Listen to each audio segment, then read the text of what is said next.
As a new age fan of Oasis, who got into the band years after their official disbandment, one of the most fascinating eras of the group that I find to be rather underlooked by a majority of fans is Standing on the Shoulder of Giants. Released in the year 2000, this record is perhaps most known for being the first Oasis project without founding members Bonehead and Guigsy, with the two respectively leaving during the studio sessions for this album. In many ways, this record acted as an unofficial sonic goodbye to the beloved Oasis of the 90s. However, it wasn't exactly the official kickstart to the new 2000s Oasis that we would see come to form, marked by the additions of new members Andy Bell and Gam Archer. Bonehead and Guigsy left Oasis around the time that Standing on the Shoulder of Giants was being finished up. Interestingly enough, the duo had allegedly recorded most of, if not all of their sections for Standing on the Shoulder of Giants just prior to leaving. However, once they officially depart, Noel Gallagher would re-record their parts and even switch up the track list a little bit to avoid any legal issues. With Oasis's lineup on this release credited as simply Liam Gallagher, Noel Gallagher, and Alan White, this album sits alone, almost in some purgatory-like position in the band's discography, between the 90s and 2000s Oasis shift, making it, to me, an extremely interesting record worth looking a little more into. So, without wasting any more time, let's take a deeper look into what is likely the most tumultuous time in Oasis's history, Standing on the Shoulder of Giants.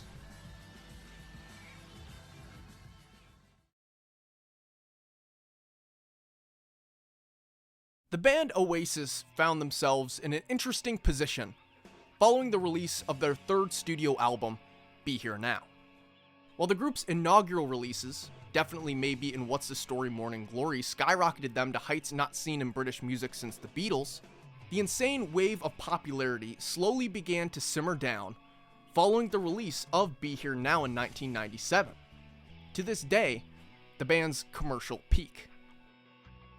To many fans, myself included, there's a clear disconnect from those original Oasis releases, especially the first two studio albums, and the rest of the band's work post Be Here Now. Standing on the Shoulder of Giants would be the official follow-up to Be Here Now, acting in a sense as a sign of the times for the band, stuck right in the middle of their sharp transition. However, there's many factors as to why this shift in Oasis's tone, sound, and style occurs. Noel Gallagher, who is Oasis's lead guitarist and also vocalist, also given the nickname of the Chief by his band members for doing a majority of the writing and decision-making during the first three Oasis projects, Noel famously said a few times during the inaugural years of Oasis that the band's plan was to create 3 groundbreaking albums and then call it quits. Speaking to NME in 1995 about a fight with Bonehead and Liam in the studio that led to him briefly walking out of the band, Noel would say, "I don't see this thing going on forever, even though tons of people do. I don't see it going past. I see it as 3 albums and that's it. I don't think I could do any more with Oasis after that. I think a band like us will have run our course. There's only so many anthems you could write. You can't write that many, really. You gotta step up and change, or step back a bit and change. I don't know for sure, but I'd say the next one will be the last one. I hope not, but that's the plan." Now, on top of that quote, where Noel mentions the plan, Oasis's legendary manager Alan McGee famously claimed that he believes Noel had planned out and wrote the original 3 Oasis studio albums, everything basically up to Be Here Now, including all the B-sides and everything, of course, prior to him even signing the band to their first record deal, Creation Records, in 1993. Noel has gone on to deny this claim on numerous occasions throughout the years. However, he has been known to kind of embellish stories when it comes to detailing how he went about writing songs, kind of bullshitting people, not wanting to tell them the truth. "Oh, I wrote it on the fucking train going over here." I've come to find in my life so far that the truth usually lies somewhere in the middle. And while I certainly don't think that Noel had some file cabinet of all the Oasis releases up to Be Here Now, signed, sealed, and ready for release all in 1993, he did seem to have at least a rough framework of the major tracks on the first 3 Oasis albums. There are numerous occasions of Be Here Now tracks like All Around the World and Stand By Me being played in 1992 and 1994 respectively, far prior to their 1997 releases, making it clear that Noel strategically kept at least some songs stocked away for a later release. But the point is, Noel Gallagher, the Chief, never planned for Oasis to continue past Be Here Now. I titled this video Oasis in 2000, Where Did It All Go Wrong? And first off, I'm just trying to be cute with a little title, okay? Please don't come for my neck. I love 2000's Oasis. Well, I'm also referencing the track on Standing on the Shoulder of Giants. Where Oasis went wrong in 2000 was they're never supposed to continue past a third studio album to begin with. All of the band's material, written by Noel over the early years, some prior to him even joining Oasis in 1991, when he had aspirations of being a solo artist, all of that pre-prepared material had been pretty much fully used up following Be Here Now. Rather than taking a bow as Noel claimed they would, no news of Oasis throwing in the towel would hit the press following the release of Be Here Now. Instead, the band would take a one-year break following the Be Here Now tour, concluded in March of 1998. At some point, the decision was officially made to further Oasis past Be Here Now, past that third studio album. We don't exactly know when, and we don't exactly know why, but we have some guesses. Likely the main reason is the public reception to Be Here Now being far less positive to that of the two albums that preceded it, Definitely Maybe and What's the Story Morning Glory. While it was damn near impossible to live up to the hype that those two records created, with massive hits like Champagne Supernova and Supersonic, Be Here Now would be met with critically mixed reviews. While Oasis's first two albums captured a special type of magic with intimate, sincere songwriting, Be Here Now suffered from the band losing touch with what essentially made them so special in the first place. While certainly having some highlights, most critics would describe Be Here Now as a long, overproduced haul of a record, with each track running about 4 minutes longer than they fucking need be, and that's my editorial. The band were absolutely loaded on drugs, at their fucking peak. Noel hates it to this day. It's a mess, but for some fans like myself, we could see beauty in the madness. And I personally think that if the band were to go back and trim down a little bit off of each track, maybe except for, you know what I mean? I think that's pretty perfect. You could have a truly classic Oasis album, just like Definitely Maybe and What's the Story Morning Glory, at least in the eyes of critics. Personally, for me, I love this track. I love All Around the World. Like, give me it all. Reprise and all, bitches. But overall, many people believe that the public's mixed reaction to Be Here Now is the exact reason why Noel decided to not end Oasis in 1997. He couldn't ride off into the sunset and end the band's legacy on such a polarizing release. You know, a lot of people slag us off for a lot of things, but, you know, we came fucking that close, man, to being, you know, to being as big as the Beatles. And it was only that close. If we'd have put out a decent third album, you know, say if this was our third album, I think you'd have been talking about major league fucking rock and roll stars, man. But, you know, shit happens and we lost the momentum. A lot of things got in the way with drugs and booze and stuff like that. In band fighting, fucking bullshit, you know, record company bullshit. But at least I can look back and I can look any musician in the eye and say, how close did you get? You didn't even get from here. So as far as you can fucking see away. But I came that close, man. Now, I mentioned some likely other reasons for Oasis continuing past Be Here Now, and another big one is just fucking money. But I think perhaps an even bigger reason than that factor is Noel not necessarily wanting to keep busy, but needing to keep busy. Noel continued to binge on coke and booze. Then one night in the autumn of 1998, he was crippled by stabbing chest pains. His wife Meg called a doctor to the house. And he just said, well, just stop taking drugs and you'll be fine. And I was going, well, that's not the answer that I wanted to hear, right? I wanted to hear something else, you know. He said, well, that's just the way it's got to be, you know what I mean? Heeding his doctor's advice to stop taking drugs, Noel retreated to his home in the country and kicked cocaine, cold turkey style. As I mentioned, everyone in the band was fucking ripped during the Be Here Now sessions. However, following the official tour, Noel decides to get clean off of coke. And what do when you're trying to get rid of an addiction? You fill that time as being busy. Luckily for Noel being a songwriter, writing music seemed to be a natural way to fill that void. However, after taking essentially 2 years off and using up all of the early 90s Oasis material, he'd explain that getting back to writing tracks was rather difficult. The thing between Definitely Maybe and Be Here Now was like, I never had any time off.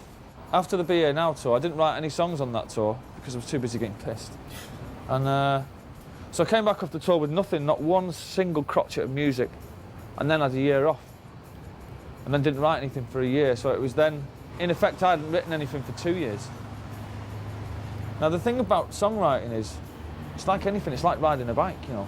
You just need the practice. You do forget how to do it. You know, you've got your little methods of, you know, where do you go when you get stuck for that line? And all songwriters have got their little, you know, their little stack of books that they get out. We all do it. So I'd forgotten how to do that, and it was just a case of, that was the most daunting thing, was writing the first song. And the first song that I wrote was Let's All Make Believe. And that was written, and if you listen to the lyrics of that, that probably gives you a good indication of why the band nearly broke up. So, as made clear by Noel's comments there, another reason as to why Standing on the Shoulder of Giants and the other Oasis projects that follow it sound so different from the early Oasis records is based off the fact that, self-admittedly, Noel had to rediscover his writing process after becoming sober in 1998. Now, according to Paolo Hewitt, Oasis's former DJ who observed the band and wrote 2 books about his time in their inner circle, Noel would begin officially busting out tracks for the first time post Be Here Now in the summer of 1998 after watching the World Cup. The first tracks would be Cigarettes in Hell, Gas Panic, and Revolution Song, and Noel would even get to recording demos of the tracks he had made on his own. You could also see in that quoted section that despite being separated, the other members of the band got around to exploring sonically as well, something that is very noteworthy due to Noel doing a hefty majority of the band's songwriting up until this point in their career. Paolo would describe that Guigsy was working on dub-influenced music at a home studio, while Liam got around to writing Little James, the first proper released Oasis track to be written by our biblical legend. Alan White was apparently even thinking of melodies during this break, but perhaps even more noteworthy was Bonehead getting back to contributing to songwriting, something he hadn't done since the founding days of Oasis prior to Noel even joining the band. While everyone in the band seemed extremely excited and motivated to get back to the studio and lay down these tracks that they've been curating over the break, as the band officially comes together after an entire year off in 1999, it'll become clear rather quickly that the rest of Oasis was not exactly on the same page as Noel.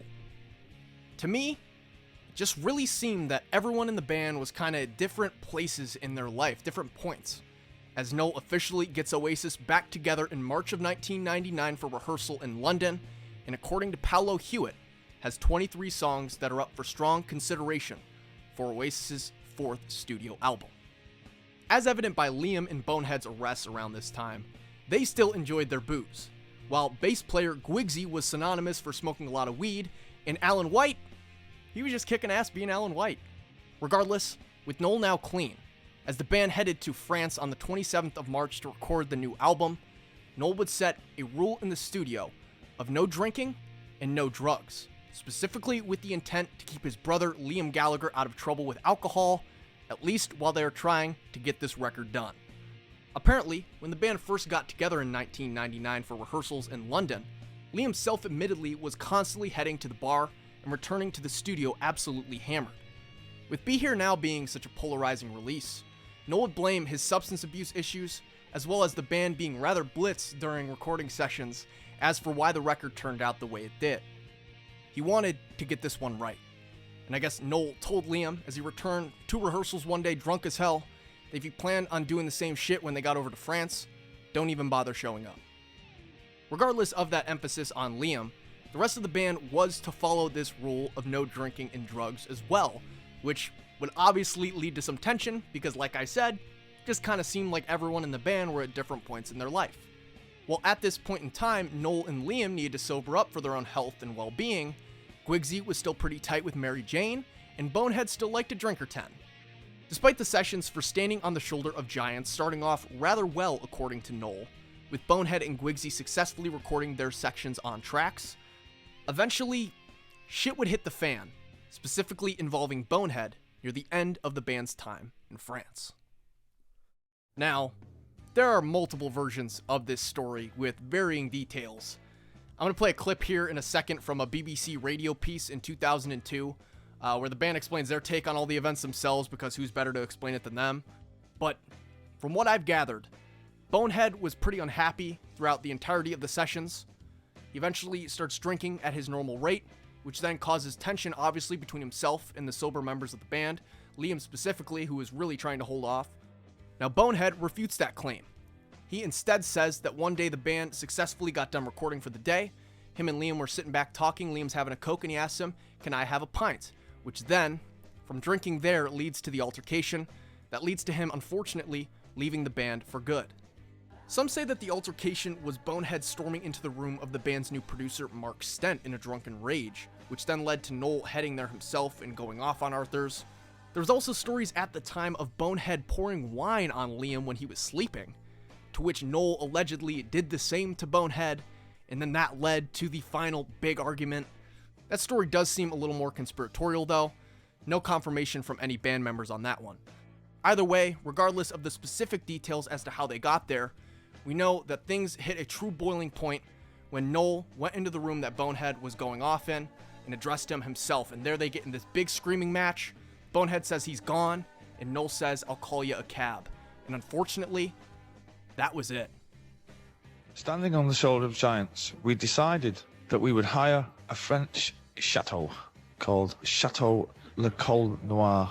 Still not too sure what that means. Noir's black, innit? I always think back and think, well, we were in a massive chateau in the south of France. We're driving Aston Martins, we're doing this, that, and the other, and it's like, wow, you know, there shouldn't be any tension. That should have been the most fun a band's ever had. In the middle of all this, Liam was trying to kick the booze, and I was trying to kick the drugs, and all the lyrics on that album reflect that time, really. I go there, I'm going, right, we're going to have another crack at it. Me and Kid are going to try and get on. I'm going to knock the booze on there. I went there 2 months, didn't drink an ounce. Bonehead started getting wankered, which is fine, because that's what he did, but everyone sort of thought, oh, well, he can handle it. I felt as if I was getting bullied. But I'd done it anyway, just for the sake of the band and my voice. There was a problem with Liam, he was drinking too much. It's like, all right, so none of us will drink. It's been said that I drank too much while we were there. Of course I didn't. No, he was like opening bottles of wine each night. So I could see it very soberish, and I was thinking, you're actually a bit of a knob. I'm a grown man. I'm going to stop doing what I do. I'll okay it with the singer. Is it all right, Liam? We'll go up to his bar up in Hills. He drinks a Coke. Do you mind if I have a pint of lager, Liam? I am driving, so I'm not going to get legless. Bono was just being a bit of an arsehole towards one of the people that was working with us. I thought he was being a bit out of order, to be honest. I decided in a drunken state one night to have it out with him. He took offence, said he was going back to England. I said, I'll call you a taxi. Never seen him since. Now, according to Bonehead, when he first left France that day, in his head, the intent wasn't to leave Oasis forever. However, once he got back home and he spent some time with his kids and his wife, he realized that it was time to call it quits. It was time to officially leave Oasis and stay home. As Arthur's put it himself, if the band couldn't get along and have a good time together at a private studio in the south of France, when would they ever again? Some fans believe that Bonehead's decision to leave wasn't entirely just because he wanted to become a family guy. I would like to draw your attention back to these quotes from Paolo Hewitt, where it was said that prior to the band getting back together in 1999, Bonehead did write and prepare a few tracks to possibly record for Standing on the Shoulder of Giants. It's later been said that Bonehead's decision to leave was also influenced by Arthur's wanting to get those tracks recorded, as they did mean a lot to him reportedly. However, those tracks have unfortunately yet to see the light of day, and Bonehead would stay relatively out of the limelight in the years that followed. His official departure from Oasis would be announced on August 9th, 1999, citing a desire to concentrate on his young family.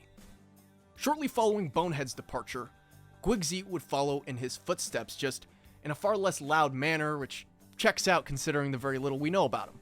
According to Noel, Guigsy left with no announcement, No comment, he just literally fucking dipped. After nearly 9 years in Oasis, he made sure all of his shit was recorded for the new album, popped out the back door, and later sent the fax announcing his departure, never returning any of Noel's calls. Guigs was known for being the quiet one. With the shift in tone being set at the start of the Standing on the Shoulder of Giants sessions, it makes sense that Bonehead's departure would result in Guigsy following suit because the heights that Oasis had reached were far out of his comfort level already. Guigsy's official decision would be announced on the 25th of August, 1999, just 2 weeks after Bonehead's departure, with his leaving being seen to the Gallaghers as a sign of solidarity standing with Bonehead. While Bonehead and Guigsy would eventually be replaced by the time that Oasis got around to touring Standing on the Shoulder of Giants in 2000, the band would not bother finding replacements for the two prior to the record's official release because they'd already recorded in France. Instead, Noel would slightly change the album around with the track listing and also re-record over their parts himself for legal reasons. Unfortunately, with the loss of Bonehead and Guigsy, Oasis felt less like themselves than they ever had at this point because it wasn't just the two former founding members of the band that were no longer a part of the Oasis machine.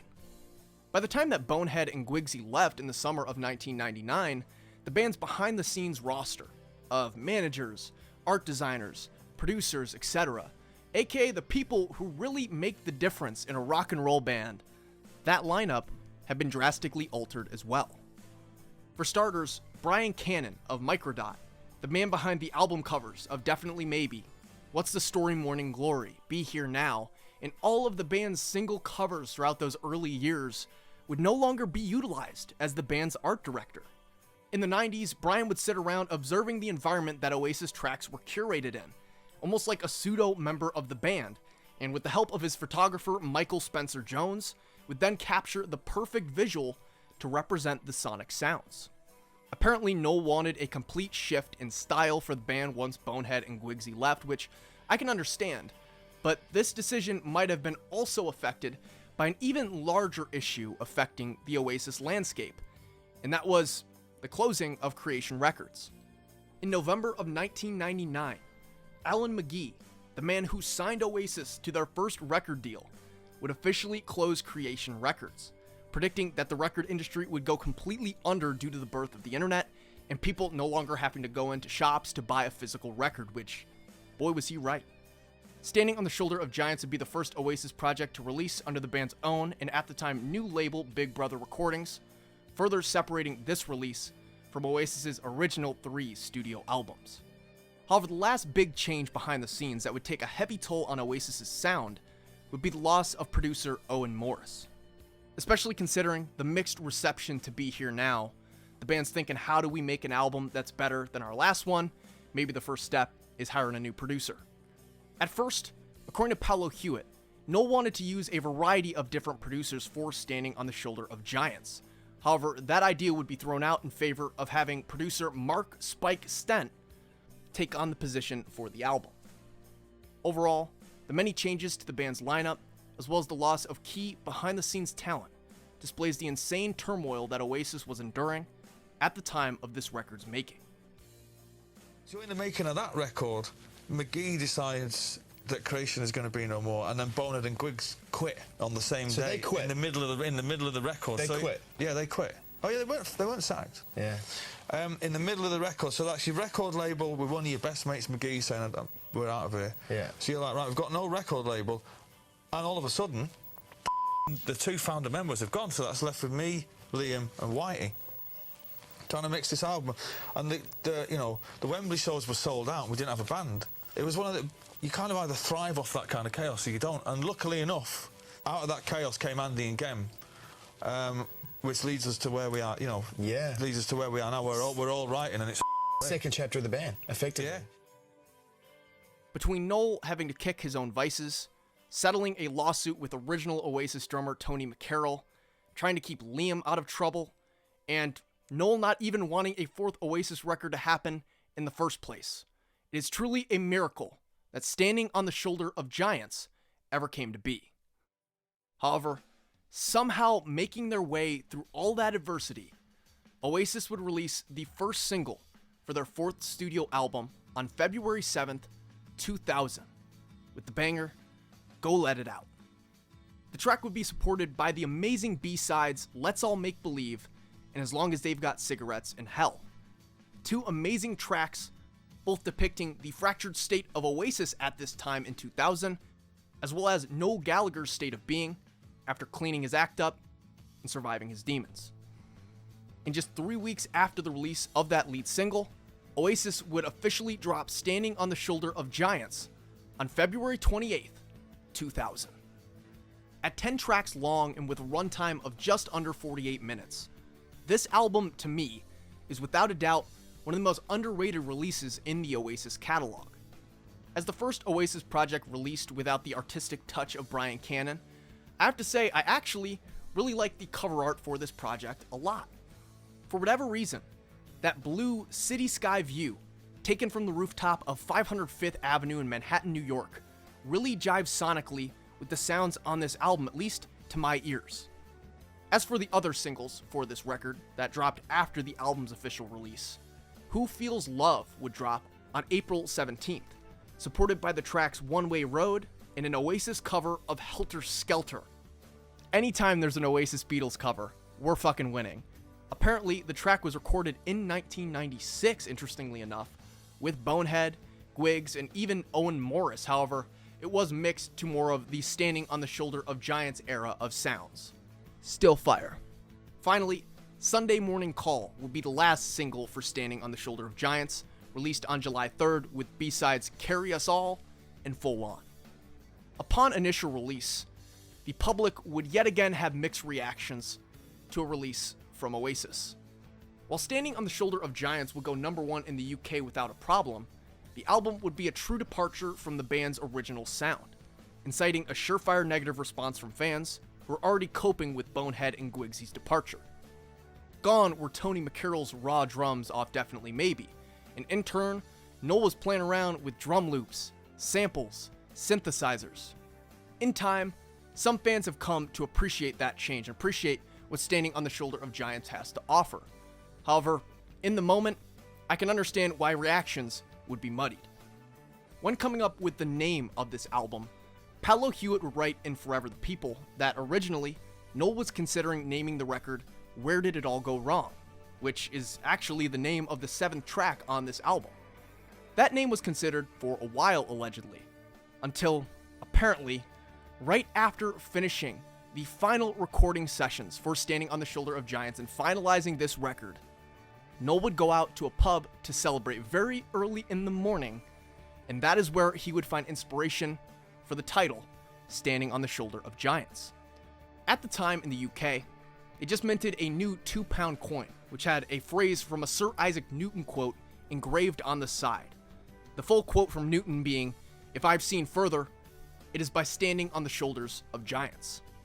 Apparently, Noel's drinking, happy to have this hellacious album process over with, and he gets a glance at one of those new £2 coins. At 4 a.m., Noel drunkenly reads that phrase on the side of the coin, "Standing on the Shoulders of Giants," and he thinks, damn, that'd be a good name for an Oasis record. Noel then apparently wrote the phrase down on a carton of cigarettes, incorrectly because he was shit-faced, but the next day, when he woke up, he decided that the error was simply fate. The opening track on this album is Fuckin' in the Bushes, a kick-ass instrumental piece that Oasis would use as their permanent walk-on music for all future performances until their official disbandment in 2009. Personally, this song is the reason I'm an Oasis fan today, as professional wrestler Nigel McGuinness, who's a huge Oasis mark, walked out to this track throughout most of his career. This album, and this intro track specifically, with those awesome drums, will always hold a very special place to my heart for that very reason. However, among my personal connection to this record, my support of Standing on the Shoulder of Giants truly comes from this project being host to some really slept-on Oasis tunes. I mentioned the lead single earlier, Go Let It Out, which I am a huge fan of. I think that bass line, incredible. But also, Who Feels Love has become one of my favorite songs off this record easily over the years. This album is perhaps most notable for being Oasis' psychedelic shift in sound, and that track specifically has an instrumental that perfectly personifies that transition. But for as experimental and trippy as the band got for some of the instrumentals off this record, this album is also host to some extremely emotional and serious moments, which makes sense considering the emotional turmoil that the Gallagher brothers endured during this record's creation. Where Did It All Go Wrong, which I mentioned as a considered title track for this album, is a wicked song where Noel sings of the state of his life, coming down from the high that was being at the forefront of the Britpop movement and battling drug abuse. Delivering a powerful chorus, Noel hammers home that one can never fight an issue in life by simply beating around the bush. One must address the truth and fight adversity head on. After being on top of the world for 6 years, Noel had come down from the high, both figuratively and literally at this point in his career. Oasis had cooled off in popularity in a major way, yet Noel no longer had drugs to numb that pain. Reflecting not only on the state of his life, but also the state of the band as a whole, Noel asks himself, where did it all go wrong? Truly one hell of a track, especially when you consider its context. In my opinion, the closing track off this record, Roll It Over, sits as one of the most underrated and slept-on tracks in the Oasis catalog. Glistening guitars complement some extremely powerful vocals from Liam on this track, who on the chorus is asking whatever God is out there to let him be left here with this release, left behind in this strange spot between superstardom and a mellowed out reality. Coming down from the high of the glory days and overwhelmed by the uncertainty of his future, Liam feels as if he doesn't have the strength to continue on. The pressure for Oasis to maintain their spot at the top at number one is just too much.